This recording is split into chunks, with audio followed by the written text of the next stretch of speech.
Gimana harga sawitnya? 800. 800 per kilo ya. Ini udah berapa lama Pak harga turun?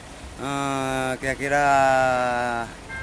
sekitar 3 bulan. 3 bulan. Sejak 3 bulan. Kalau dulu berapa sebelumnya? Dulu 1.500, 1.600. Nyawa OPG 1.600. Jadi sekarang nyawa pobre 2 lebih lah. 2.000 lebih ya. Saya harapkan yang penting kan sawit kan naik kan. Yang penting kan.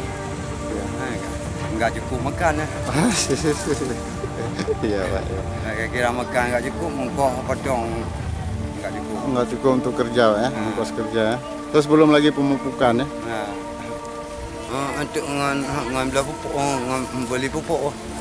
Beli pupuk enggak cukup, enggak beli pupuk. Enggak cukup uang. Enggak cukup uang. Untuk ongkos kerja? Ongkos kerja cukup. Bayar ongkos kerja. Apa tinggal? Sedangkan anak sekolah di rumah ada 5.